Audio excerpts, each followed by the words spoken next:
Alléluia.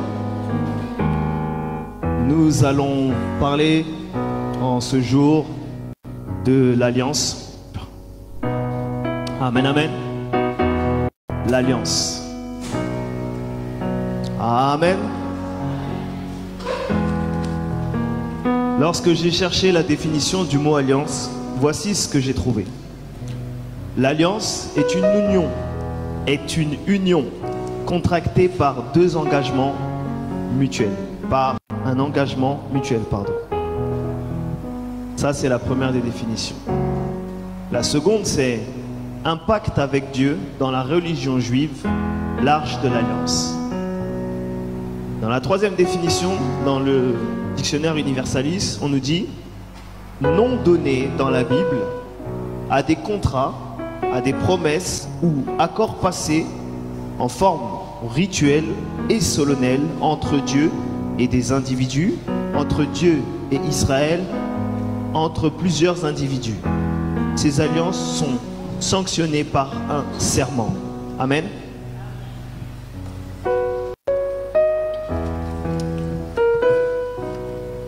Comme je vous l'ai dit, aujourd'hui le thème c'est l'alliance.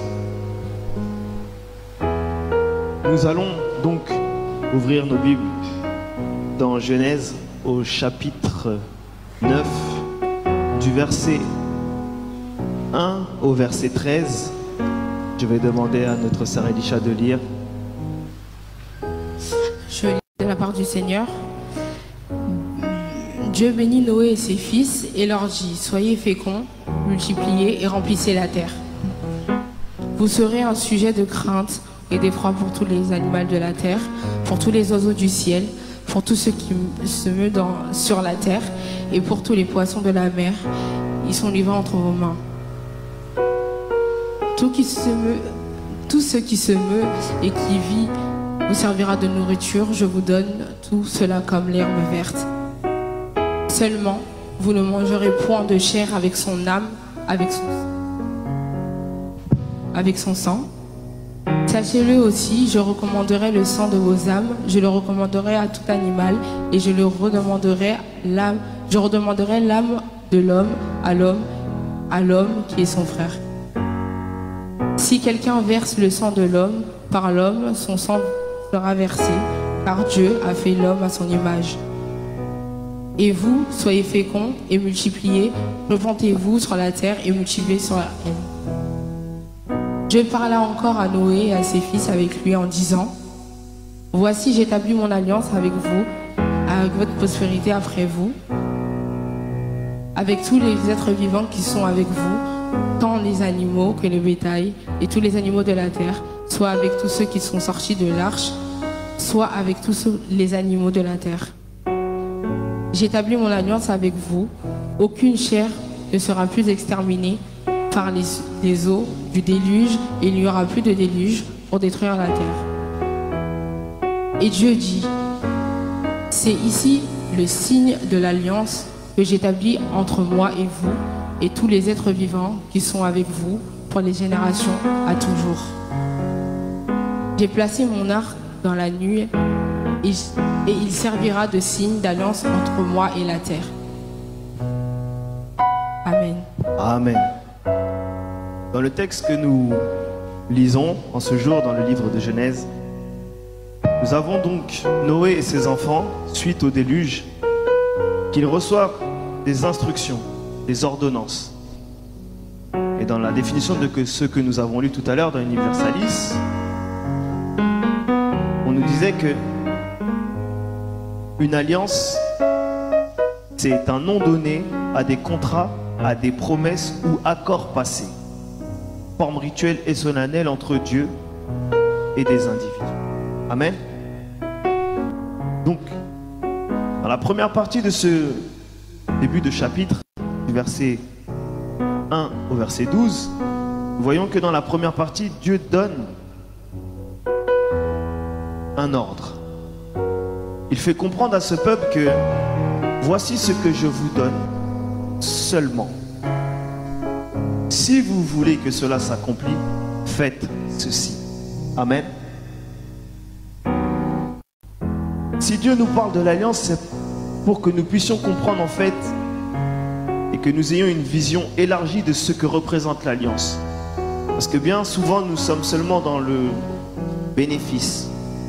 Le peuple de Dieu regarde seulement à ce que Dieu va donner et ne regarde pas ses engagements. Il faut comprendre que le rôle de l'alliance, c'est un engagement entre deux parties. Il y a deux personnes qui s'engagent à faire quelque chose. Ça détermine à la fois les droits et les devoirs de chacun. Amen. Et dans ce texte, pour la première partie, Dieu fait comprendre que sa promesse est de donner l'autorité à l'homme, afin qu'il domine sur toute chose et sur toute la création, sous réserve qu'il ne mange pas de sang. Et lorsque je lisais ce texte, ça m'a intrigué. Et le Saint-Esprit commence à me pousser à chercher des réponses à mes questions. Et pendant mon cheminement, je me rends compte que, donc, pour pouvoir dominer les animaux, pour pouvoir dominer les lions, les girafes, tout ce qu'ils vont rencontrer, quand bien même ils étaient avec eux dans l'arche, s'ils veulent continuer d'avoir la domination sur, il faut qu'ils ne mangent pas de ça. Et j'ai commencé à lire, et le Saint-Esprit me montre que, au travers de ça, c'était une manière à Dieu de faire comprendre à l'homme qu'il fallait qu'il rentre dans la profondeur. Chemin faisant, je me rends compte, rentrer dans la profondeur, mais comment ça? Et je comprends, indirectement, ils sont tous devenus des bouchers. De me dire comment ça? Ils sont tous devenus des bouchers. C'est-à-dire qu'ils devaient avoir la compétence de pouvoir extraire le sang de la viande. S'ils voulaient garder l'autorité, s'ils devaient garder ce que Dieu voulait leur donner. Et ça voudrait dire qu'il fallait qu'ils rentrent dans la connaissance de comment gérer l'animal, la connaissance de comment couper. Et donc j'ai commencé à chercher la définition du mot boucher. Et lorsque j'ai cherché la définition du mot boucher, rapidement, on nous dit c'est celui qui maîtrise les techniques qui permettent de désosser, de dénerver, de dégraisser. Amen. Et puis chemin faisant, je commence à me rendre compte que si Dieu leur permettait de rentrer dans cette alliance, c'est à première vue, oui, pour ne pas manger le sang, mais en second, pour qu'ils aient la connaissance et la conscience de leur environnement. Dieu leur demande de dominer sur les animaux. Et quelle meilleure preuve de dominer ces animaux, si ce n'est de les connaître même de leur anatomie, de savoir qu'est-ce qu'est un nerf, qu'est-ce qu'est ceci, par où passe le sang. Et puis je rentre dans la recherche et je comprends en fait que Dieu veut faire comprendre que dans l'alliance, il y a le mot, le logos que Dieu va donner, mais derrière, il y a une révélation. Et cette révélation, si on n'y rentre pas dans la profondeur, on ne peut pas pleinement comprendre, jouir et vivre ce que Dieu nous donne, ou là où Dieu nous implante, ou là où Dieu nous met, ou comprendre même la mission. Après réflexion, je me suis dit, mais il y a plusieurs manières de traiter la viande. Vous allez dire, on dit une fois un exposé sur la nourriture, mais vous comprendrez plus tard. Cette viande, elle peut être découpée, elle peut être fumée, elle peut être séchée, elle peut être... Mais Dieu leur dit, si tu veux dominer, tu ne vas pas manger de sang. Et puis, il me vient l'image du boucher. Vous savez, les bouchers, quand ils reçoivent la viande, même dans les grands restaurants, parfois, ils utilisent des masses pour pouvoir bien aplatir la viande et après, ils peuvent bien séparer les nerfs et faire une belle viande bien rouge, bien propre. Et par là, je comprends que, en fait, Dieu voulait faire comprendre, et Dieu permet, lorsqu'on veut et qu'on accepte de rentrer dans son obéissance, qu'on rentre pleinement dans la connaissance des choses. L'homme ne pouvait pas dominer tous les animaux s'il ne les connaissait pas. Et lorsque tu connais le lion, tu sais que son cœur, il est là. Ses artères sont là. Si le lion aujourd'hui ne veut pas écouter et qu'il veut déborder et qu'il m'attaque, il me suffit d'une flèche placée sur cette artère. En 2 secondes, il est KO. Je ne sais pas si vous me comprenez. C'est-à-dire que Dieu permet par sa mission parfois de te faire rentrer dans une dimension où tu comprends les choses, comment elles ont été construites, comment les choses ont été placées, comment les choses ont été positionnées, pour que tu ne domines pas seulement par sa grâce, mais aussi pleinement dans la connaissance des choses. Amen. C'est pour ça que j'ai pris cet exemple, pour nous faire comprendre que il ne devait pas manger de viande, mais cela impliquait derrière qu'il rentre dans la connaissance de ce qu'est le sang. Comment le sang est véhiculé dans un corps? Ça passe par quoi? Des veines, des artères. Où passent les artères? Où passent les veines? Et à partir de là, ils ont la connaissance de ce qu'est l'animal. Et cet animal ne peut plus jouer avec eux. Parce que eux, ils savent comment il fonctionne, comment il est. C'est pour nous faire comprendre la dimension du logos et du réma. Il peut nous donner une ordonnance, un conseil, qui peut paraître juste moindre, mais derrière se cachent beaucoup de choses. Et si nous n'allons pas dans la profondeur de cette connaissance de là où Dieu nous emmène, malheureusement on peut passer à côté de beaucoup de choses. Vous savez, pour faire simple, lorsque Dieu a dit ça, il y en a sûrement qui se sont dit « Ah, c'est trop compliqué, venez seulement manger du poisson ». Mais manger du poisson te permet de respecter, mais t'apporte pas la connaissance pour pouvoir dominer sur tous les animaux. Je ne sais pas si je me fais comprendre. Tu as une connaissance partielle et tu es dans le respect et dans l'obéissance de la parole de Dieu, mais ça ne te permet pas maintenant de dominer pleinement parce que tu ne sais pas comment les choses sont constituées. Amen. Et bien souvent, ça c'est le comportement du chrétien. Dieu t'envoie faire une mission et puis tu choisis la simplicité. C'est même le problème de l'Église. La mission de l'Église, c'est aller faire de toutes les nations, mais tu vas voir que l'Église préfère le poisson, que c'est plus simple. Pas besoin de commencer à séparer le sang, le truc à sécher, non. Choisis le poisson. Et le poisson, c'est quoi? C'est de rester seulement dans l'Église, de rester entre nous, de prier entre nous sans faire la mission. Mais lorsqu'on ne rentre pas dans la mission d'aller le faire de toutes les nations, nous ne pouvons pas recevoir la révélation qui se cache derrière cette mission, derrière ce logos. Amen. Amen. Marc 16, 15 à 19. Je reprends, verset 17. Voici les signes qui accompagneront ceux qui auront cru en mon nom. Ils pourront chasser des démons, parler de nouvelles langues, attraper des serpents, et s'ils boivent un breuvage mortel, celui-ci ne fera aucun mal. Ils poseront les mains sur les malades et ceux-ci seront guéris. Après les avoir parlé, le Seigneur fut enlevé. Amen. J'ai pris l'exemple de la viande pour faire comprendre que lorsque Dieu nous donne cette ordonnance d'aller faire de toutes les nations, voici les signes, les miracles et les prodiges. Voici la révélation de ce qui doit se manifester. Et bien souvent, si la vie des chrétiens n'avance pas, elle tourne en rond et n'a pas de sens, c'est parce que tout simplement, nous ne rentrons pas dans cette alliance. Amen. Dieu a prévu une destinée à chacun, un trajet pour chacun d'entre nous. Mais ce qui attend pour l'Église, c'est d'aller faire de toutes les nations. Tant que nous ne voudrons pas rentrer pleinement dans la dimension à laquelle Dieu nous appelle, malheureusement, on passera à côté des choses.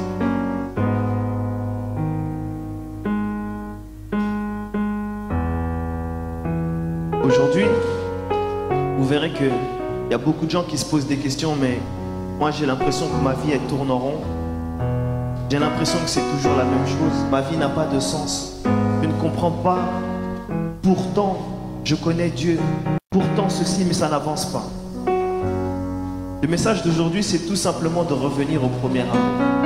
De comprendre quelle est l'alliance qui nous attache à Christ. Et si nous comprenons l'alliance qui s'attache à Christ, et que nous rentrons pleinement dans la dimension à laquelle Dieu nous appelle, ces choses-là se manifesteront. Et nous pourrons rentrer pleinement dans notre destinée. Mais je sais que si je demande à tout le monde quelle est la mission qui s'attache à ton appel, ce n'est pas tout le monde qui serait capable de répondre. D'autres me diront je ne sais pas. Amen. Je ne vais pas dire que ce n'est pas normal, mais tu es venu sur terre, tu es serviteur du Dieu Tout-Puissant, tu connais Dieu et tu ne sais pas là où tu es affecté. Et tu t'étonnes que parfois ta vie n'avance pas, que ta vie n'a pas de sens. Vous savez, tant que nous ne rentrons pas dans le chemin dans lequel Dieu nous appelle, Dieu permettra toujours que nous ayons à manger, à boire, des vêtements, des choses basiques. Parce que ça ne manquera pas. Mais tant que nous ne voudrions pas rentrer dans la destinée, c'est-à-dire dans le chemin du Fils, celui qui connaît son héritage et qui sait là où il va, il ne peut jouir de son héritage. La Bible dit très bien tout simplement que l'enfant ne diffère en rien d'un esclave. C'est-à-dire que celui qui veut continuer à se comporter comme un enfant, moi j'ai mon salut, ça me suffit. Celui-là se comporte comme un enfant. Et si tu te comportes comme un enfant, tu vivras la vie d'un enfant. Tu seras régi. Tu vas voir que tu peux manger, mais truc. Tu peux avancer, mais pas trop. Tu peux faire ceci, mais tu es limité. Parce que tu es un enfant, tu es sous tutelle. Dieu accorde les provisions à ses fils, car la provision est attachée à la mission. Amen. Et bien souvent, lorsqu'on ne veut pas accepter de faire la mission, c'est là que la vie tourne en rond. C'est là que la vie n'a plus de sens. C'est là que tu peux faire 5 ans, tu ne comprends pas, tu fais des économies, comme je disais ce matin, tu fais des économies et au bout d'un moment, tu apprends que catastrophe sur catastrophe et tes économies partent toujours en fumée. Et tu te dis que tu n'avances pas, il n'y a rien qui avance. Tout simplement parce que tu ne fais pas la mission de Dieu. Tu n'es pas là où Dieu t'attend. Et il faut comprendre que le Saint-Esprit est donc la clé. Et la clé de chacun d'entre nous ne peut prendre place dans notre vie que si on ne l'appelle pas. Le Saint-Esprit, on le reçoit au travers de la parole, par la prière, la méditation. Et ces choses-là nous permettent de pouvoir faire vivre l'Esprit en nous. Mais si nous ne voulons même pas mettre en place le Saint-Esprit, nous ne voulons pas aller faire la mission, à quoi ça sert? On nous dit très bien, allez, faites de l'élimination des disciples. Voici les signes et les prodiges qui vont prouver lorsque tu fais la mission. Mais nous, on veut les signes, les miracles et les prodiges sans pour autant aller faire la mission. Et après, on s'étonne que ça n'avance pas, ou que ça soit compliqué, ou que la vie n'a pas de sens. Amen. Pourquoi j'ai pris le message dès le début dans Genèse? C'est pour nous faire comprendre que lorsque Dieu a envoyé donc Noé, il leur donne le sens de leur existence. Mais dans leur sens de leur existence, il y a la nature de tout ce qu'ils ont besoin pour pouvoir avancer. Tant qu'ils restent dans l'obéissance. Je ne sais pas si vous me comprenez. S'ils ne vont pas à la recherche, à la quête de comprendre comment le sens fonctionne, malheureusement, ils passent à côté de beaucoup de choses. Mais ils auront toujours à manger, ils auront toujours à boire. Ils perdront la domination. Ils se débrouilleront. Mais ils passeront à côté de la destinée que Dieu leur a donnée. Et bien souvent, c'est ça que nous vivons les chrétiens. C'est-à-dire que tout va, on a tout, mais on n'a rien. Tout est là, tout est accessible, tout est visible. On touche un peu à tout, ça commence un peu et après, on perd la domination. Pourquoi? L'alliance.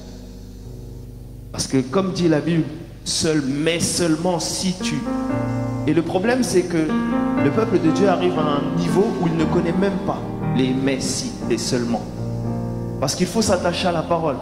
Lorsque nous lisons dans Josué au chapitre 1, verset 8, la Bible dit « Médite cette parole jour et nuit, c'est alors que tu réussiras dans tout ce que tu entreprendras. » Force est de constater aujourd'hui que l'Église ne veut même pas lire la parole de Dieu. L'Église n'est pas intéressée par les choses de Dieu, ce n'est pas son problème. L'Église veut seulement les bénédictions, appeler les prophètes pour qu'on leur donne des visions comme si c'est la télévision et attend dans son canapé qu'on prie pour eux. Et quand il y a un problème, pasteur, j'ai un problème, prie pour moi. Non. Amen. Non, c'est pas ça que Dieu nous a appelés. Dieu a fait une alliance meilleure. Et dans cette alliance meilleure, il permet que chacun d'entre nous, nous ayons le Saint-Esprit. La Bible ne dit pas aux pasteurs, aux prophètes, voici ceux qui accompagneront. Non, à tous ceux qui auront cru, il leur donne le pouvoir. Amen. Mais aujourd'hui, on dirait l'Église délègue le pouvoir au corps pastoral, aux apôtres, aux évêques, et tout ceci. Et après, ils s'étonnent aussi que leur vie n'avance pas. Amen. Dieu a donné donc cette alliance, afin que chacun d'entre nous puissions rentrer dans le chemin qui nous est tracé. Mais ne nous étonnons pas que nous n'avançons pas si à chaque fois là où nous devons intervenir, nous appelons le pasteur. Vous savez, parfois Dieu permet que les enfants soient malades. Mais parfois je vois les enfants ils sont malades, les gens ils appellent le pasteur. C'est pas mauvais. Mais c'est le moment où toi tu dois t'exercer pour exercer ton autorité. Parce qu'il a dit à tous ceux qui auront cru, vous imposerez les mains aux malades, les malades seront. Mais quand toi le problème il arrive, tu le délègues au pasteur. Et après tu t'étonnes que ta vie n'avance pas. Je ne sais pas si vous comprenez. Dieu veut nous faire simplement comprendre que si nous ne rentrons pas pleinement les deux pieds dans l'alliance, malheureusement, nous serons spectateurs. Et c'est pour ça qu'on appelle le pasteur, pour être spectateur de la prière du pasteur. Amen. Dieu veut que nous devenions les acteurs de notre propre vie. Amen. Que chacun d'entre nous, lorsqu'il se retrouve confronté comme Jésus-Christ quand il était tenté dans le désert, le diable lui dit, si tu as faim, transforme ces pierres. Jésus n'a pas dit, attends, je vais chercher Jean-Baptiste, il va te répondre. Non. Il a dit, il est écrit. Amen. L'homme ne mangera pas, vivra pas seulement de pain, mais il vivra de la parole. Première réponse, il domine sur la circonstance et sur la situation. Le diable revient et lui dit, si tu es vraiment le fils de Dieu, saute. Les anges avec leurs ailes viendront et te prendront. Et il dira, la Bible dit. Amen. Tu ne tenteras point ton Seigneur, Par là, Jésus voulait nous faire comprendre que celui qui a la connaissance de la parole de Dieu domine sur toute circonstance et sur tout problème. Amen. Car tout genou fléchit, toute langue confesse que Jésus-Christ est Seigneur. Pourquoi? Parce qu'au commencement était la parole était avec Dieu et la parole était Dieu. Et cette parole c'est Jésus. Amen. Mais aujourd'hui, en ce jour, actuellement, le problème c'est que l'Église laisse Jésus-Christ au pasteur. Et c'est pour ça parfois on voit même des déviances dans les églises. On voit des problèmes qui sortent et qui surgissent. Les églises plus en plus s'appauvrit. Pourquoi? Parce que là où chacun d'entre nous devons manifester la gloire de Dieu, le travail n'est pas fait. Amen. Et bien souvent on est là à critiquer, oui, les chrétiens, le problème aussi c'est le peuple, tout simplement. Si chacun prenait ses responsabilités, chacun rentrerait dans sa destinée, chacun vivrait la gloire de Dieu, chacun vivrait la manifestation, chacun serait un témoin. Amen. Dieu veut nous faire comprendre que nous sommes tous appelés à rentrer. Et si nous lisons la Bible, vous verrez que ce soit David, que ce soit Josué, Salomon, tous ces hommes, ce sont des gens qui ont respecté les ordonnances, qui ont accepté, qui ont cherché la parole de Dieu. Et au travers de ça, aujourd'hui, nous lisons leurs histoires. Amen. Mais pour la plupart, ce ne sont pas tous des sacrificateurs, des gens qui étaient dans le temple. Mais aujourd'hui, nous arrivons avec une alliance bien meilleure, où Dieu dit même que le petit dans le royaume des cieux est plus grand que Jean-Baptiste. Amen. Mais on constate que l'Église a toujours ce problème, cette carence. Elle ne veut pas grandir. Alors que l'alliance est là. On nous dit que la seconde alliance c'est mieux que la première. La Bible rajoute même que la gloire de la seconde maison sera plus grande que la première. Amen. Que le voile a été brisé, donc tous nous pouvons voir. Amen. Mais actuellement, l'Église ne veut pas rentrer dans cette dimension. Et je reviens donc sur la notion de révélation. La Bible dit un peuple sans révélation est un peuple sans frein. C'est là que nous devons comprendre que nous devons rentrer dans la révélation pour être bien conduits. Parce que l'onction peut nous donner la vitesse, mais si nous n'avons pas la révélation, nous allons taper des murs. Amen. Donc nous avons besoin de rentrer pleinement dans la révélation. Mais pour rentrer dans la révélation, il n'y a pas d'autre chemin que la parole de Dieu. Amen. C'est pour ça que Jésus dit, je suis le chemin, la vie, la vérité. Nul ne vient au Père sans passer par. Nous devons comprendre que Dieu attend de nous, de chacun d'entre nous, de prendre sa responsabilité pour rentrer dans cette alliance. Cette alliance, c'est deux parties. C'est moi et Dieu, toi et Dieu. Si nous ne voulons pas nous retrouver limités dans le chemin ou dans nos actions, il faut que nous puissions faire nos devoirs. Et après, nous pourrons faire valoir nos droits. Mais parfois, je constate que même l'Église, un, ne fait pas son devoir, de deux, ne connaît même pas ses droits. Et si vous me demandez, mais comment ça, ses droits? Lorsque le diable a tenté Jésus, Jésus a fait valoir ses droits. Tout simplement. En disant, il est écrit. Donc, voilà ce qui me revient de droit. Ou ce qui est de droit. Amen. Et c'est pour ça que la Bible nous demande de méditer la parole chaque jour. Le Saint-Esprit nous fait comprendre que sans la connaissance des choses, malheureusement, nous ne serons pas plus que vainqueurs. Et nous devons comprendre que si nous ne faisons pas cet effort, malheureusement, nous allons tous passer à côté de bonnes choses. Des bonnes choses de Dieu. Et là je ne prêche pas la bénédiction, non, c'est pas ça. C'est que si nous voulons rentrer dans le chemin auquel Dieu nous appelle et comprendre là où il veut que nous allons, il faut que nous puissions rentrer pleinement dans la parole de Dieu, dans la connaissance de ce que Dieu attend de nous. Quelle est la mission qui m'est attachée? Car à une mission, il y a des ressources. Parfois l'église, elle pleure, il manque ça, il manque ceci, mais tout simplement parce que les gens ne prennent pas leur mission en charge. Nous faisons partie d'une armée, l'armée du Très-Haut. Lorsque une armée part en détachement, dans tous les cas, il y a des provisions, il y a des fournitures. Mais aujourd'hui, on a une armée, on dirait, et il n'y a plus rien. Parce qu'il n'y a pas de mission. Tout simplement. L'Église n'est pas attachée à sa mission d'aller faire de toutes les nations des disciples. Car c'est ça qui conditionne la démonstration de la puissance de Dieu. Dieu n'a pas créé l'Église pour que, entre elles, nous puissions se faire des kiffs avec la démonstration de la puissance de Dieu ici pour dire, ah non, Dieu est bon. Dieu n'est bon. C'est pas une histoire de trophée. C'est pas on a gagné un truc, on le met dans la chambre ou au salon et puis on le regarde tous les jours. Ah ouais, à l'imparfait, ah, comme diraient les Congolais, Anazalaka, Kala. C'est pas ça. Dieu ne nous attend pas là-dedans. Dieu nous a appelés pour être les acteurs, pas les spectateurs du passé. Pas les spectateurs de la démonstration de la puissance dans l'église. Oui, c'est une bonne chose, mais c'est pas ça la mission. C'est aller et faites des nations. Et si vous faites ça, la Bible dit, voici les signes et les prodiges qui vous accompagneront. Amen. Et lorsque nous rentrons dans cette dimension, Dieu veut nous faire montrer tout simplement la présence du Saint-Esprit. Là, c'est le deuxième volet. Nous devons comprendre que tout ce que nous allons faire, ou tout ce que nous faisons lorsque nous allons faire des nations des disciples, c'est pour la gloire de Dieu. Mais la Bible dit, je ne vous laisse pas seul, je vous enverrai le consolateur.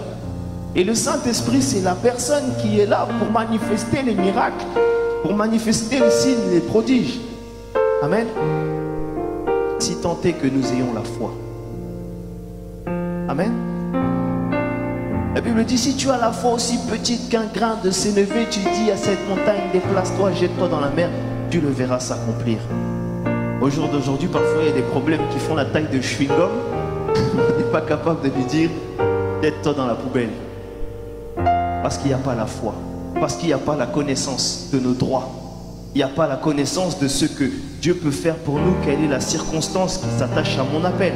Parce que tout simplement, l'appel ne nous intéresse pas.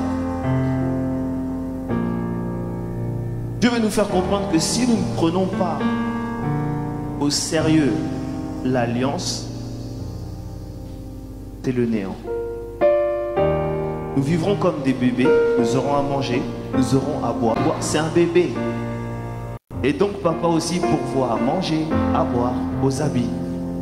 Petite basket, quelques petits trucs. Non. Ça avance mais ça n'avance pas. Amen.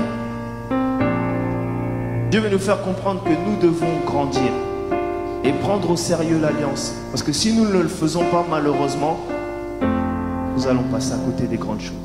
Nous allons passer à côté de notre appel. Nous allons passer à côté même de l'essence de pourquoi nous sommes sur cette terre. Parce que la révélation qui s'attache au sens de notre vie est conditionnée par aller et faites de toutes les nations. Vous savez, lorsque nous lisons l'histoire de Gédéon, tant que Gédéon ne reprend pas son appel de devenir vaillant héros, c'est un simple. C'est le plus petit de la famille de Manassé, du plus petit de la famille de son père. Mais lorsqu'il rentre à chercher, à connaître. Mais attends, mes pères m'ont parlé d'un Dieu qui nous a fait sortir d'Égypte. Dieu l'appelle. Il rentre dans cet appel, il rencontre l'ange. Il dit, avant que tu partes, attends. Il prend le bœuf de son père et il fait un sacrifice. À partir de là, le sacrifice est agréé. La Bible nous parle de vaillants héros. Amen. C'est-à-dire que tant qu'il ne rentrait pas dans l'alliance, il restait un simple moindre, une vie sans comment dire, sans objectif, sans sens. Amen. Mais lorsqu'il rentre et qu'il accepte, c'est là que tout change. Il devient un vaillant héros. Dieu lui commence à donner des provisions. Il commence à avoir une garnison d'hommes pour même aller faire la guerre. Dieu lui dit non, pas tous ces gens-là, fais le tri. Parce que Dieu veut montrer que même dans ces choses-là, même si je t'ai donné, en fin de compte, ce n'est pas toi, c'est moi. Et donc même là dans la bataille, ne soyez pas beaucoup. Parce qu'il faut qu'il sache que je suis avec vous. Amen. Mais parfois le problème c'est que l'église va commencer à rentrer dans la mission comme Gédéon. Et chemin faisant, vous avez vu, hein, il est trop fort. Dieu il n'y a même plus la place de Dieu. Ça devient moi j'ai fait. Si j'étais pas là, Israël serait mort. Amen. Dieu veut nous faire comprendre que il y a beaucoup de choses, et je vais dire une grande partie, si ce n'est plus de 90% de nos vies, qui sont rattachées à l'alliance et à l'appel. Si nous ne comprenons pas quelle est cette importance, malheureusement, on passe à côté de tout. La vie n'a pas de sens. Parce que tout ce qui a été fait sur cette terre a été fait pour glorifier Dieu. Même dans l'alliance qu'on a vue dans Genèse au chapitre 9 à la fin où Dieu dit « Vous verrez l'arc dans le ciel ». Même ça c'est fait pour glorifier Dieu. Pour qu'à chaque fois qu'on voit l'arc-en-ciel on dise « Non, Dieu était fort quand même ». Quand il commence à pleuvoir, il pleut trop, là, il y a un peu de soleil, l'arc-en-ciel ça tu dis « Ah, si c'était pas Dieu, ça se trouve on sera englouti ». Amen. C'est-à-dire que même ça, c'est fait pour glorifier Dieu, qu'on se souvienne qu'il avait fait. Amen. Bien souvent, on oublie ces choses. On veut rester dans les problèmes de tous les jours, alors que ces problèmes, déjà, Jésus les a déjà vaincus. Et c'est ça le problème.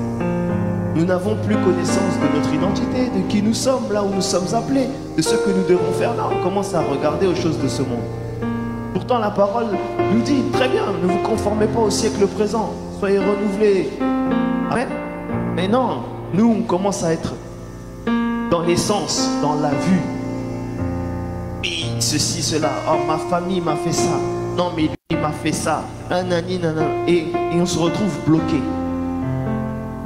Je sais pas, Dieu veut que je parle de ça, on va parler de ça. Bien souvent, nous devons comprendre que le pardon est quelque chose de primordial. C'est ce qui nous libère et nous détache. Si nous ne pardonnons pas, on reste attaché. Comme l'ânon, tu attends que Jésus vienne te détacher. Et parfois même Jésus ne te détachera pas si tu ne demandes pas pardon, ou si tu n'acceptes pas, ou si tu ne pardonnes pas. Amen. Parce que lorsque Christ s'est donné à la croix, il n'avait rien fait. Mais il s'est donné par amour. Et la dimension dans laquelle Dieu veut nous emmener nécessite qu'il y ait l'amour en nous. Amen. Que chacun d'entre nous puissions comprendre que tout est grâce. Et cette grâce vient de Dieu. Et donc, nous n'allons pas nous enorgueillir ou, comment dire, crier sur tous les toits que moi je suis chrétien, ceci, oui. Mais ce n'est pas non plus un sujet de glorification. Parce que si ce qui se passe est fait, c'est fait par le Saint-Esprit. Car ce n'est plus nous qui vivons, mais Christ qui vit en nous. Lorsque les signes, les miracles, les prodiges se manifestent, ce n'est pas parce que nous avons bien prié, c'est parce qu'il accepte de le faire. Amen. Et parce qu'il a dit qu'il le fera. Mais ça ne fait pas de nous des gens qui méritent la gloire. La gloire revient à Dieu. Amen. Amen. Dieu veut nous faire comprendre une chose très très très simple. Dans Jérémie, je vais lire.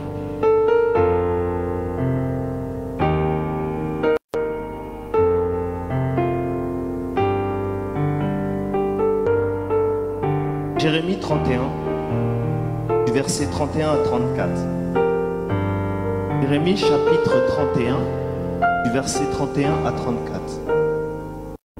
Voici les jours viennent, dit l'Éternel, où je ferai avec la maison d'Israël et la maison de Juda une alliance nouvelle. Non comme l'alliance que j'ai traitée avec leur père le jour où je les ai saisis par la main pour les faire sortir du pays d'Égypte, alliance qu'ils ont violée, quoique je fusse leur maître, dit l'Éternel. Mais voici l'alliance que je ferai avec la maison d'Israël. Après ces jours-là, dit l'Éternel, je mettrai ma loi au-dedans d'eux. Je l'écrirai dans leur cœur, je serai leur Dieu, ils seront mon peuple. Celui-ci n'enseignera plus à son prochain, ni celui-là son frère, en disant, connaissez l'Éternel, car tous me connaîtront, depuis le plus petit jusqu'au plus grand, dit l'Éternel. Car je pardonnerai leurs iniquités, et je me souviendrai de leur. Je ne me souviendrai plus de leurs péchés. Amen. Nous devons comprendre que là, Dieu il parle à Jérémie avant Jésus, avant tout ça. Amen. Et il fait comprendre. Amen. Il fait comprendre que voici ce qui va arriver. La nouvelle alliance, elle sera parfaite, merveilleuse, parce que le Saint-Esprit sera au milieu d'eux. Il sera en eux. Et ils auront connaissance de la parole. Mais même si le Saint-Esprit, il est en toi, il faut le cultiver. Amen. Même si le Saint-Esprit est dans ta vie, c'est à toi de... Le Saint-Esprit, c'est une flamme. Et chaque jour, il faut mettre de l'huile pour que ce feu puisse être entretenu. Amen. Et la connaissance de la parole de Dieu te permet de pouvoir maintenant être cette parole qui éclaire. D'être le marteau qui va casser, par exemple, les cœurs de pierre. D'être la flèche qui va... Amen. Dieu veut nous faire comprendre que si nous ne rentrons pas dans la dimension de connaissance de la parole de Dieu, quand bien même il y a l'alliance, on sera inefficace. Amen. Si nous n'avions pas lu tout à l'heure que la Bible dit, lorsque nous ferons la mission d'aller faire de toutes les nations des disciples, voici les signes et les miracles. Si tu ne connais pas les signes et les miracles et les prodiges, ils ne se manifesteront pas. Parce que nous savons que si jamais il y a un démoniaque, je chasserai le démon au nom de Jésus. Nous savons que s'ils sont malades, nous imposerons les mains aux malades et ils seront guéris. Mais nous n'aurons pas de quoi nous glorifier. Car ça, c'est les signes qui accompagneront ceux qui auront cru. Amen. Mais c'est la connaissance qui nous permet de connaître ces signes. Et Dieu veut nous faire comprendre que maintenant, ça c'est le logos, vous devez plonger dans la révélation. Si vous voulez que le don de l'Esprit se manifeste, si vous voulez que toutes ces choses puissent prendre place, d'abord faites la mission. Deuxième chose, rentrez dans le travail des choses de Dieu. Ayez connaissance de ce que dit la parole de Dieu. Ayez connaissance de ce que Dieu attend de vous. Connaissez qui est Dieu, comment il fonctionne, comment il agit, qui il est. Et à partir de là, vous serez plus que vainqueur. Amen. Amen. Amen. La Bible dit tout est accompli. Tout est accompli. C'est-à-dire maintenant, il ne reste que le travail de l'homme à faire pour que la manifestation se fasse. Si nous ne faisons pas notre part, Dieu ne pourra pas la faire. Dans son amour, il a permis que nous ayons le libre arbitre. Mais ce libre arbitre va déclencher les signes, les miracles et les prodiges. Si nous faisons notre part, d'où l'alliance. L'alliance, c'est un engagement de deux parties. Si nous ne faisons pas notre part, Dieu ne peut pas faire la sienne. Que Dieu vous bénisse. Amen.